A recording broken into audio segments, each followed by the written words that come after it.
ఎండాకాలం, శీతాకాలం, వర్షాకాలం. అమ్మమ్మ నేను కాడ ఏం చేస్తాడు?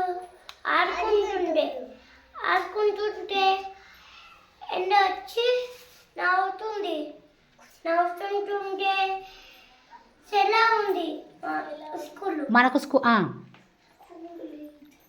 ఆడుకోవచ్చు, జంతువులు కావచ్చు. అమ్మమ్మల ఇంటికి కూడా పోతాం కదా మనం ఆడుకోనికే. ఎండాకాలంలో ఏం పండ్లు కాస్తాయి? మామిడి పండ్లు అందరికి ఇష్టమేనా? అందుకనే నేనే గొప్ప అంటది ఎండాకాలము. నెక్స్ట్ వర్షాకాలంలో ఏం చేస్తాం మనం వర్షం వచ్చినప్పుడు?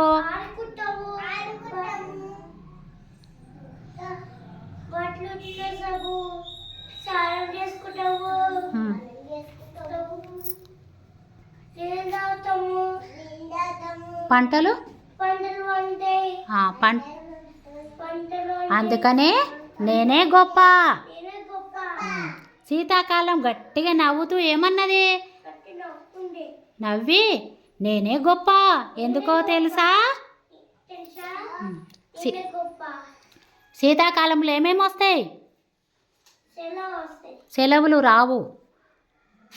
శీతాకాలంలో చలి పెడుతుంది. మన అందరం ఒక చోట కూర్చొని మంట పెట్టుకొని కాపుకుంటాం కదా. అందుకు అందరూ ఇష్టపడతారు. రకరకాల ఏమొస్తాయి? పువ్వులు. రకరకాల పువ్వులు వస్తాయి. పువ్వులను ఏం చేస్తాం మనము? Very good. ఇంకేం చేస్తాం? బతుకమ్మని చేస్తాము, దేవిని పెడతాము. మళ్ళీ ఏం చేస్తాం? పువ్వులను మన ఇళ్ళలో పెళ్ళిళ్ళు అయితే కదా, ఫంక్షన్ పెళ్ళిళ్ళు అయితే పువ్వులు గుచ్చి ఏం చేస్తాం మనం? దర్వాజా పెడతాం కదా. అందుకనే నన్నే ఎక్కువ ఇష్టపడతారు.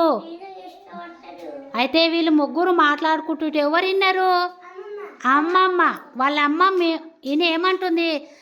లేదు మీరు ముగ్గురు సమానమే.